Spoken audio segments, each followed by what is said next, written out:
Halo Vivanians, ketemu lagi sama gue Andri Daniari di Jelang Laga FIFA.co.id yang pastinya membahas soal sepak bola nasional.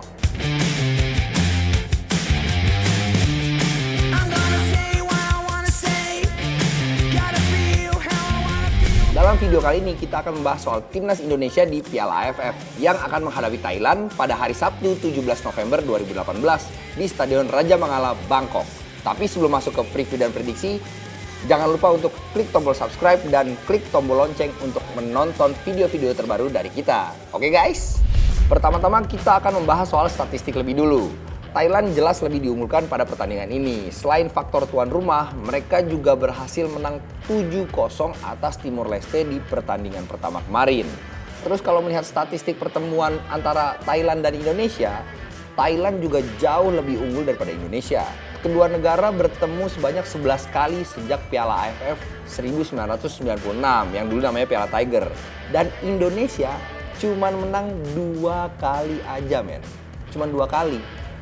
Selain itu, Indonesia selalu gagal mencatatkan kemenangan dalam 4 pertandingan di kandang Thailand. Ini perlu menjadi catatan tersendiri untuk skuad Garuda. Indonesia terakhir kali mencatatkan kemenangan tuh waktu pertandingan final Piala AFF 2016 kemarin. Sebelumnya Indonesia menang di Piala AFF 2010. Nah, itu dua itu adalah satu-satunya catatan kemenangan Indonesia atas Thailand di kompetisi ini. Emang agak berat sih, cuman ya bola bundar dan segala kemungkinan masih ada. Setelah melihat kualitas dan statistik sejauh ini, Thailand sepertinya akan mendominasi di pertandingan nanti. Indonesia kemungkinan tidak akan bermain terbuka dan kebanyakan main bertahan ya. Karena itu, timnas harus punya pola serangan balik yang efektif. Skema yang sudah disiapkan di lapangan latihan. Untuk meraih kemenangan mungkin cukup sulit. Bukan yang nggak mendukung, tapi realistis aja sih kalau kita ngelihat secara kualitas ya. Tapi peluang untuk mencuri poin masih ada. Asal timnas bisa memanfaatkan peluang sekecil apapun yang datang di pertandingan nanti. Dan satu lagi nih ya, timnas Indonesia ini penyakitnya kebanyakan tendangan off target men. Jadi usaha-usaha peluang-peluangnya tuh walaupun dalam kotak penalti, pasti tendangannya kebanyakan jauh dari gawang. Nah, ini yang harus diminimalisir oleh timnas Indonesia di pertandingan lawan Thailand. Karena kemungkinan besar tuh kita sulit dapat peluang. Jadi peluang sekecil apapun harus bisa on target untuk merepotkan kiper lawan. Lalu siapa saja nih pemain Thailand yang harus diwaspadai oleh timnas Indonesia di pertandingan nanti? Yang pertama adalah Adisak Karisor. Penyerang 27 tahun ini adalah pemain yang diplot sebagai pengganti Terasil Dangda karena dia harus bermain di klubnya di Eropa. Tapi Adisak berhasil menjawabnya nih setelah berhasil mencetak 6 gol pada pertandingan lawan Timor Leste kemarin. Adisak ini memiliki tinggi 182 cm dan pastinya dia punya sundulan yang mematikan. Selain itu, insting dan positioning Adisak di dalam kotak penalti ini bener-bener bagus banget. Jadi pertahanan Indonesia harus bener-bener waspadain pemain yang satu ini nih. Yang kedua adalah Supachai Jaidet yang disebut-sebut sebagai salah satu pemain muda terbaik Thailand saat ini. Teknik permainan Supachai tidak perlu dipertanyakan lagi nih. Pemain 19 tahun ini adalah seorang penyerang murni, tapi juga bisa diplot agak melebar ke sayap. Kualitasnya sudah terlihat saat membawa Thailand menjadi juara Piala AFF U19 pada 2015 kemarin. Selain itu, Supachai juga berhasil memberikan Buriram United 2 gelar juara Liga Thailand beruntun ya. Dalam 2 tahun terakhir ini Buriram selalu juara dan Supachai ini salah satu pemain penting dalam tim itu. Yang ketiga adalah Siwarak Tetsuneon yang berposisi sebagai penjaga gawang. Emang dia cuma sebagai pelapis kawin Thammaschanan yang harus memperkuat klubnya di Belgia. Tapi Siwarak adalah salah satu kiper paling berpengalaman di Liga Thailand men. Dan berhasil membawa Buriram United yang sama-sama menjadi juara di Liga Thailand 2 tahun belakangan ini. Dia satu tim sama Supachai. Tapi kualitasnya di timnas Thailand masih dipertanyakan. Sejauh ini dia baru mencatatkan 12 caps. Jadi pengalamannya di level internasional sih belum teruji. Nah karena itu nih, semoga aja Indonesia bisa memanfaatkan minimnya pengalaman kiper yang satu ini di level internasional. Terus dari timnas Indonesia siapa nih pemain-pemain yang bisa diandalkan melawan Thailand nanti? Karena kita kemungkinan kebanyakan bertahan, pemain pertama adalah Andritani Ardiasa. Kiper yang satu ini adalah penjaga terakhir dari gawang Indonesia ya.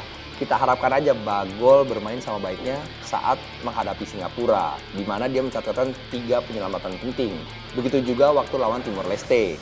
Untuk melawan tim sekelas Thailand, Andri Tani harus bener-bener dalam peak performance-nya kalau gawangnya nggak mau jadi bulan-bulanan tim tuan rumah. Yang kedua ada Zulfiandi. Diplot sebagai gelandang bertahan, pemain yang satu ini harus tampil sempurna kalau diberikan kepercayaan oleh pelatih Bima Sakti. Posisinya sangat krusial untuk menghentikan gelombang serangan Thailand. Kalau soal kualitas, pemain 23 tahun ini nggak perlu dipertanyakan lagi ya. Tapi soal mentalitas nih yang jadi pekerjaan rumah nih. Zulfiandi harus bermain ngotot, tapi tetap tenang secara emosi. Jangan sampai nggak bisa bermain lepas nih karena tekanan tuan rumah. Dan jangan sampai malah jadi emosi gitu loh. Banyak pelanggaran nggak penting, itu sangat membahayakan pertahanan Indonesia. Tapi kalau mainnya lepas, Zul kemungkinan bisa merepotkan lini tengah Thailand. Nah karena itu nih Zulfiandi harus benar-benar bisa memainkan posisinya sebagai gelandang bertahan. Yang ketiga adalah penyerang naturalisasi kita yaitu Beto Gonçalves. Seperti yang tadi gue bilang ya, kemungkinan besar Indonesia bermain di bawah tekanan saat melawan Thailand nanti. Karena itu penyerangan harus benar-benar efektif. Beto harus bisa memanfaatkan peluang yang datang sekecil apapun itu. Pemain 33 tahun ini udah berhasil mencetak gol ke gawang Timor Leste kemarin. Semoga aja ini menambah motivasinya dia ya untuk mencetak lebih banyak gol. Tapi Beto tuh masih sering kemarin kan mendapatkan beberapa peluang matang tuh waktu lawan Timor Leste. Sayang tendangannya jauh dari target. Banyakan melenceng. Harus lebih tenang. Beto udah pengalamannya udah banyak dan semoga aja lawan Thailand nanti lebih tenang dan bisa membawa kawan-kawannya tuh untuk lebih efektif bermainnya, lebih maksimal lah. Dan juga Beto harus siap untuk membantu pertahanan saat timnya diserang oleh Thailand. Nah lalu prediksinya bagaimana nih pertandingan Indonesia melawan Thailand? Sebenarnya sih yang tadi gue udah bilang dari awal ya, agak sulit untuk merebut 3 poin di Bangkok nanti. Karena ya emang secara kualitas Thailand lebih baik daripada Indonesia. Tapi asal ngotot, asal berani, Indonesia berani, kemungkinan besar untuk mendapatkan poin itu masih ada. Ya peluang untuk merebut poin sebenarnya sampai 60% lah. Kalau untuk merebut 1 poin ya, kalau untuk merebut 3 poin mungkin agak sulit. Nah tapi miracle happens man, keajaiban pasti ada kalau kita mau berusaha sampai menit-menit terakhir. Oke, itu aja jelang laga untuk kali ini. Jangan lupa untuk dukung terus timnas Indonesia. Jangan lagi tuh kosongkan GBK tuh men. Itu nggak bener tuh men. Jangan diikutin yang kayak gitu-gitu. Pokoknya kita harus mendukung timnas Indonesia. Kalau mau protes sama PSSI silakan protes. Tapi nggak gitu caranya. Kita harus tetap dukung dan tetap memberikan dukungan positif ke skuad Garuda. Supaya ya kalau dia menang kita juga yang bangga kan men. Ya nggak? Oke.